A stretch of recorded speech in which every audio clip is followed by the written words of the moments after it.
Hello everyone, welcome back to the Real Queen of City 33 channel. I am Tatiana. I'm here to do some more articles for you all, okay?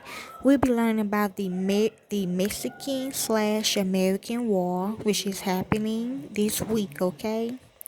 They kidnapped me on Halloween and they let me go on the 2nd of this month, okay? Yeah, I know, right? I got kidnapped or whatever. But luckily some Mexicans came and saved my ass. I ain't gonna lie to y'all, okay? Now it's a fake Mexican. Now, all of us, okay? If you eat Mexican food, you are part of this war, okay? But it's a Mexican that trying to take my place as the Mexican Jesus, but she's American, but she look Mexican, okay? So this is the war we going through, okay? So let's begin. The Mexican-American War, also known in the United States as the Mexican War and in Mexico as the United States Intervention in Mexico, April the 25th, 1846 through February the 2nd, 1848, through U.S. right, was the invasion of Mexico by the United States Army. Yes, the real Mexico is up in the sky. It's a fake Mexico, but we always in it, okay? It followed the 1845 American annexation of Texas, see, which Mexico still considered its territory because it refused to recognize the Treaty of Guadalupe, signed by President Antonio Lopez de Santa Anna after he was captured by the Texan army during the 1836 Texas Revolution. But they still with the real one, okay? The Republic of Texas was de facto an independent country, but most of its Anglo-American citizens who had moved from the United States to Texas after 1822 wanted to be annexed by the United States. Yeah. Sectional politics over slavery in the United States had previously prevented a nation because Texas would have been admitted as a slave state, upsetting the balance of power between northern free states and southern slave states. Okay, who? In 1844, United States presidential election, Democrat James K. Polk was elected on a platform of expanding U.S. territory to Oregon, California, also a Mexican territory, and Texas by any means, with the 1845 annexation of Texas furthering their goal. However, the boundary between Texas and Mexico was disputed, with the Republic of Texas and the U.S. asserting it to the Rio Grande in Mexico, claiming it to be the most northern Nueces River.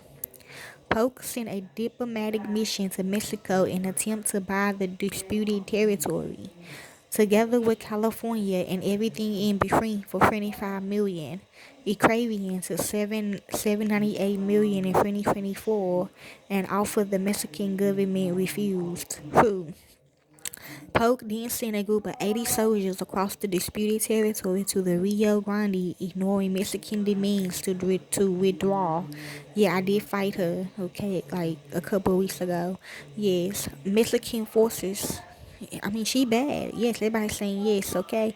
Mexican forces interpreted this as an attack and repelled the U.S. forces on April 25th, 1846, a move which Polk used to convince the Congress of the United States to declare war. The background: Mexico after independence.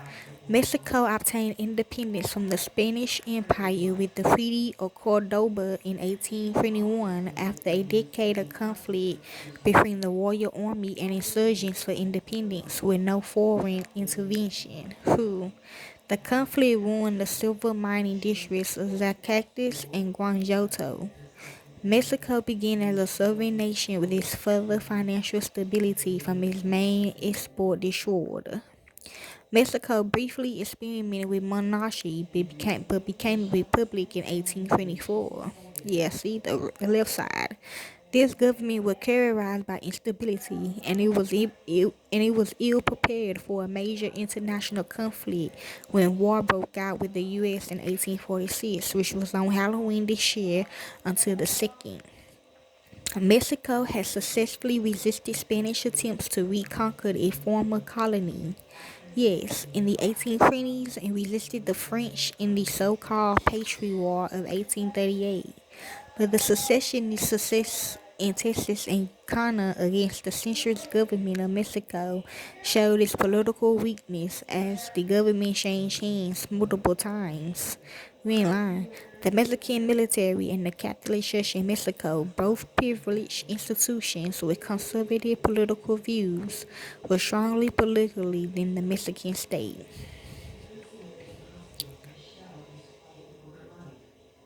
Okay, preparation for war. Challenges in Mexico. The Mexico Army was a weak and divided force. Only 7 of the 19 states that formed the Mexican Federation sent soldiers, armament, and money for the war effort. Okay, that's a good thing. Many leaders, yes, both sides, many leaders expressed their concern for the country, including Santa Anna, who stated that the leaders of the army did their best to train the rough men who volunteered, but they could do little to inspire them with patience for the glorious country that they were honored to serve. According to the leading Mexican conservative politician Lucas Alman, the money spent on arming Mexican troops merely enabled them to fight each other and give the illusion that the country possessed an army for its defense. However, an officer criticized Santa Anna's training of troops. The cavalry were drilled only in regiments. Yep, the artillery hardly ever maneuvered and never fired a blank shot. The general in command was never present on the field of maneuver, so that he was unable to appreciate the respective qualities of the various bodies under his command. If any meetings of the principal commanding officers were held to discuss the operation of the campaign, it was not known, nor was it known whether any plan of campaign had been formed.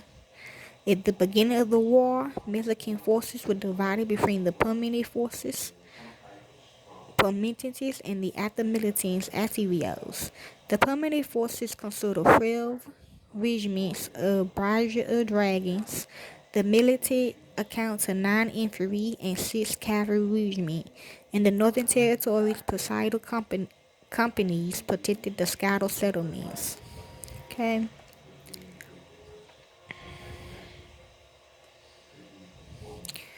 Roles of women for this war, Mexican versus American war. Some of us gonna be on the battlefield, some of us gonna be on the home front. Me personally, I'm gonna be on the battlefield. Yes, okay. Um, and events right quick. Outbreak of hostilities. Okay, who it happened. Side of Fort Texas. Okay, the siege. Okay, which they try to do. The Battle of Palo Alto, the Battle of Rescue de la Palma, and the Declaration of War. Okay, and in Genoa, Santa Anna's return. Okay, and that is basically all I can tell y'all about the Mexican War that's happening very soon this week. Okay, yeah, so 3 days. Okay. Oh yeah, even if you don't know, you in the war. Okay, so enjoy. Yeah, see you on TV.